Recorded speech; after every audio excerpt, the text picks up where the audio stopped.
How's it going, Yankee fans? My name is Alex with my co-host here, Nick Nielsen, and today we want to take a look at the bullpen. There are some concerns that I do have about the bullpen right now, just fatigue-based and kind of overusing some of these bigger names like Clay Holmes had a kind of a tumultuous outing on Monday, over 0.2 innings. He gave up an earned run and a couple hits and not his best performance, but, he's allowed a mulligan. I just don't want to overuse a guy like Clay Holmes before the All-Star break because it's a long season and we got to supplement some of these guys. And, we're getting some action, in terms of reinforcements when it comes to Jonathan Loaisiga, Aroldis Chapman, Zach Britton, hopefully in August. But for now, I want to talk about, how it could become a problem. How that puts a lot more pressure on the offense and starting pitching, and maybe a couple guys who could supplement them, in the bullpen, and just some young relief arms that have some value. So before we dive into this interesting topic, my friend, how you doing today? I'm doing pretty well, man. Doing pretty well. Excited for Yankees baseball again. Yesterday was a bit of a clunker from Nestor. One of the very few that I've seen from Nestor. His cutter and everything just wasn't working for him. And then Isaac Paredes had the greatest game of his career and probably for the rest of his career yesterday. So that didn't help. And then, of course, that 85-mile-an-hour home run, which was the softest hit home run in StatCast history. So that didn't help. But the bullpen did a great job, all things considered. I think that yesterday's game, the bullpen came in and showed that, hey, when you need us to pitch, we can pitch. Marinaccio had a 6-pitch inning and then went back out there and tossed another shutout inning. Marinaccio, he's my guy. He's been stepping up big time.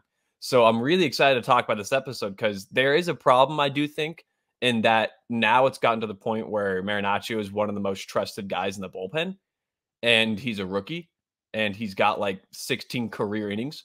So I'm excited to talk about it a little bit, but I'm doing really well today, man. Hopefully the Yankees can steal one again today from the Trop and get ready for Houston. So I'm hoping to end the series on a high note.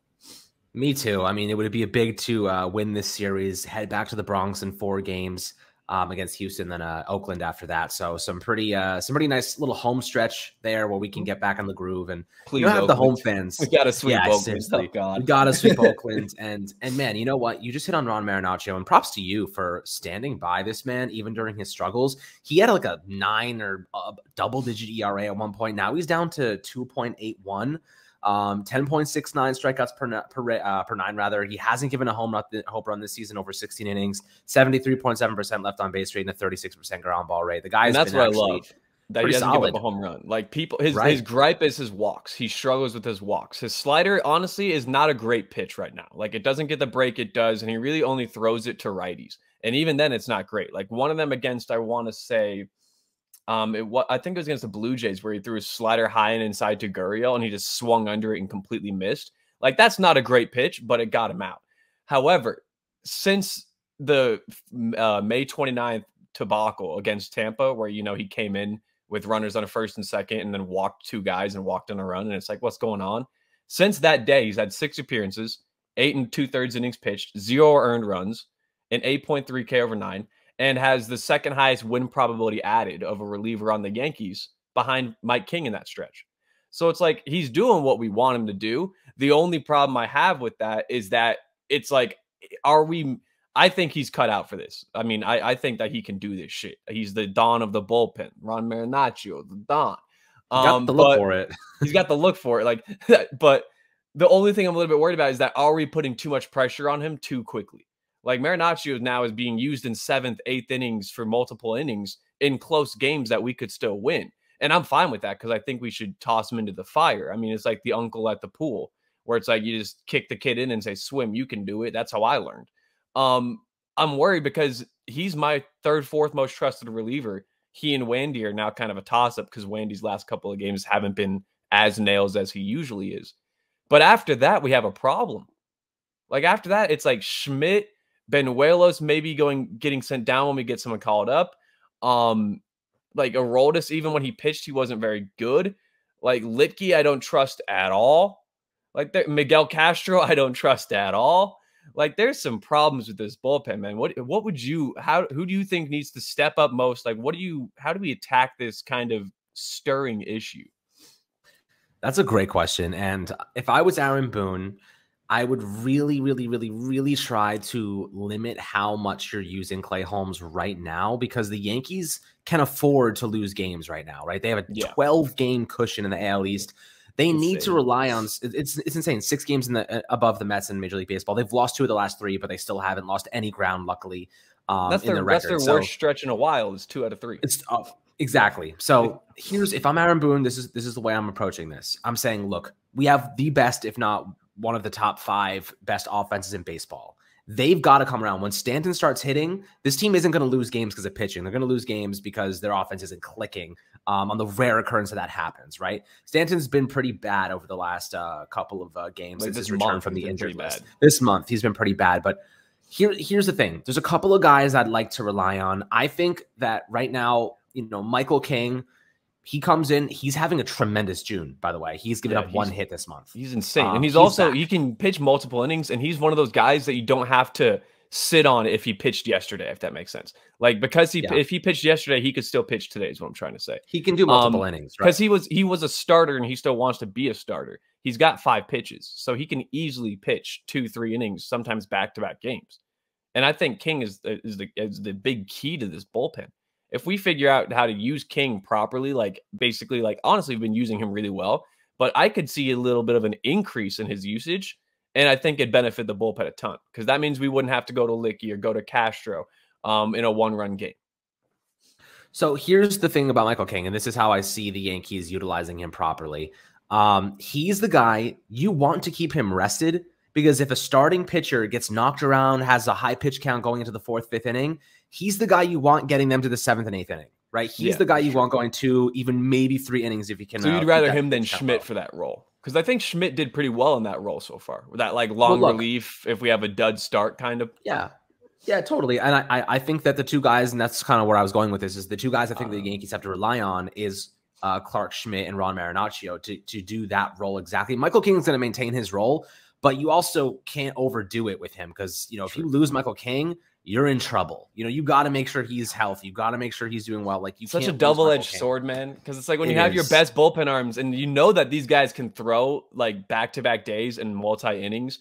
Like, that's why I think Mike King's such an anomaly for bullpen arms. Like, he was a starter that turned bullpen and still wants to be a starter, but is so good in the bullpen that there's no reason to make him a starter. So it's like, if Mike King was a starter, he'd be a 5th starter, 4th starter for a lot of teams and be able to go 5 innings for them. So it's like, that's why I'm like, I wouldn't mind using him more, but at the same time, it's such a double-edged sword where it's like, if you use him more, what if his arm starts having problems? What if he gets burnt out? What if he goes through a cold stretch and can't find it? Like, what if people start figuring out and picking up on Mike King's pitch delivery and his sequencing? Like, all sorts of things that could happen when you use a bullpen arm a ton. It's why for, I think, that 2 or 3 year stretch there where Chad Green pitched like 70, 80 innings each year was so miraculous to me, because he was able to do that for like 3 years and people still couldn't hit him. And he was really only a fastball, changeup, occasionally curveball guy. And now you look at King and it's like he throws 5, 6 pitches, and they're all, in my opinion, plus pitches at this point. So I think he's the most trusted bullpen arm on the team right now. Like, I think Clay Holmes is a god amongst men, but the way we use Holmes does kind of limit him to only an inning or 2 most of the time, and usually 2 or 3 every 2 or 3 games. Whereas with King, it's like you said, he could be that guy that comes in there in the 5th inning and gets you to the 7th. He could be the guy that comes in the 8th inning and gets you to the 9th. Like, that's why King is such a valuable piece on this team. And that's why I want to see him used more. Granted, we've used him a ton, so I could just be like asking for what's not possible. And you bring up a great point, but I want to see more Schmidt too. Like, you're absolutely right. Like, I think we should use Schmidt more, because when he's been used, he's been really good. Even in his spot start, he was really good. Yeah, we don't have a choice right now, because I know you and Ryan had discussed. I forget who it was, the newest member that we picked Jimmy up. Cordero. Cordero. And then Ryan and I talked about Abreu and how we picked him back up. And those 2 guys are kind of looking like the bullpen guys. I like Abreu.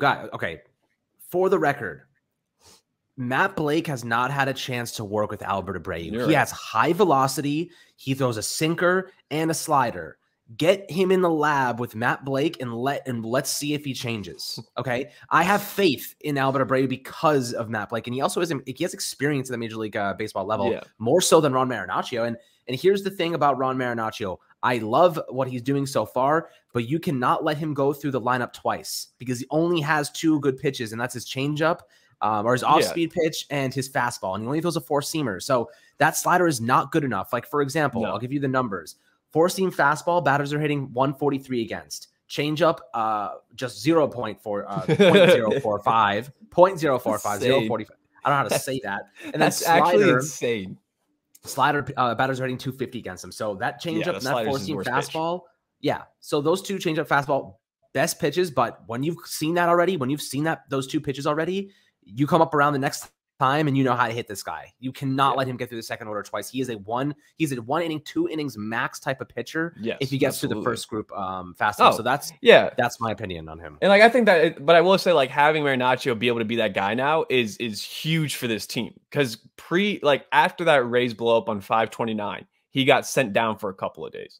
And he was so good in AAA. Like, I don't know if you saw his numbers, but like, he literally didn't give up a hit, and he struck out like 7 batters in 3 innings. Like, the dude is just insane. And there was the question, like, is Ron Marinaccio this quadruple A bullpen arm? And I was like, guys, let's give him a minute here. Let's see how he actually does at the major league level, and not on pitching every 12 days for 2 innings against a team that's up 6-0. Like, now that Marinaccio has seen kind of a role for him carved out a little bit in the bullpen, and has seen some medium and higher leverage situations tossed his way, he's stepped up. Like, at the end of the day, you can't be mad with Marinaccio's production so far, especially for the month of June. Like, in June, he's got 8.2 innings and 0 runs allowed, 100% left on base rate, 0 home runs given up on the season. Those 3 things are huge things for Yankees fans when they look at bullpen arms. It's, are you losing control and walking guys out the ass? Are you giving home runs up left and center? And can you pitch an inning or 2 of actual high leverage baseball? And so far, the only thing Marinaccio's doing is walking guys. And he's kind of knocked that down a little bit. So it's like, for me, I think the bullpen rankings go King Holmes, Holmes King, whichever one you want to swap between them. And then you go Wandy Marinaccio. And then from there, it's just a Schmidt and then a toss-up. Like, that's the problem with this bullpen, is that we have, in my opinion, 4 or 5 pretty good bullpen arms. 2 elite S-tier bullpen arms. And then when Chapman and Loaizaga come back, if they're good, then that's another 2 elite S-tier bullpen arms that we can add in there. So all of a sudden, the bullpen that looked like we had some questions and problems and was a problem is now, once again, one of the best in baseball. Like, this all hinges on how Aroldis looks when he comes back, and how Loaizaga looks when he comes back, and if Britton will even be able to make an impact when he comes back. Like, I think, I don't know if it was you or Ryan, and I talked about Britton a little bit, where in his first bullpen session, he was touching high 80s velocity-wise. So it's like, yeah, he's probably still a little bit away. Like, I was getting all excited, like he's on the same track as Chapman is from the way that their rehab looked. Now you look at it and you're like, no, Britton's still probably a month and a half away. But if we can have Britton for the postseason, this and I'm honestly assuming that we do go after a bullpen arm at the deadline. Like, I feel like we'd be crazy not to, because you cannot tell me, I think Manny's been great and Litke's been better the past couple of games, but you cannot tell me that either one of those guys are October bullpen arms. Same with Miguel Castro. Yeah, not even close. I mean, look, I don't trust Manny in high leverage situations. I don't trust Litke in high leverage situations. I'm working on the Marinaccio trust in high leverage situations. Yeah, look, that's a work in progress. You've got an argument. You've got an argument there, but guys, like, this bullpen needs reinforcements. They need Loaizaga to come back and make a legitimate impact, like, instantly. And they need Chapman to be his normal self. Last year, Loaizaga, sorry. Like, he was a god. Yeah. Yeah, he was a god last year. And then this year, he just looked like from the get-go, he was struggling. He couldn't get his sinker to move like he wanted. People were hitting everything. And he was getting really unlucky with batted ball luck. So hopefully this little stint to the IL will have done wonders for him. And you'll come back and just be back on his A game, Jonathan Loaizaga type shit. Yeah, hopefully, man. I mean, that's the goal. But guys, I think for the near future, expect to see a lot of Ron Marinaccio, expect to see a lot more Clark Schmidt, and hopefully Wandinator. Wandy, hopefully they'll just kind of use Holmes in that closer spot, 9th inning, shut the game down. We don't need to use him over multiple innings and just put him in spots where he could get beat up a little bit, because Garrett Cole handed over 2 base runners to him, and you're like, you expect him to get out of it, but like, Tampa's a tough place to play. Tampa Bay, they want to be the Yankees badly, so we get that. Guys, we always have bad luck. Yeah, it's a trap. We always have bad luck there. Real quickly before we wrap it up, did you see what Aroldis said about the closer situation? He said that he's like at the point in his career where he's not like looking to battle for a spot. Like, he understands that the closer's role is not his right now. Like, I think I never thought I'd hear Aroldis Chapman say that. So that's a good sign. It looks like he's coming back and is coming back with a kind of pissed off, like, I'm going to take my spot back. mentality. Well, yeah, that's what we want, competition, but also just like what's best for the team because they have the chance to win a World Series this year. So I think they all have to kind of buy into that mentality. But guys, hope you enjoyed this episode of Fireside Yankees. Make sure to like and subscribe as always below. Much love. Drop a comment. Love to have conversations in that comment section as always, my friends. We'll catch you guys on the next Fireside Yankees episode.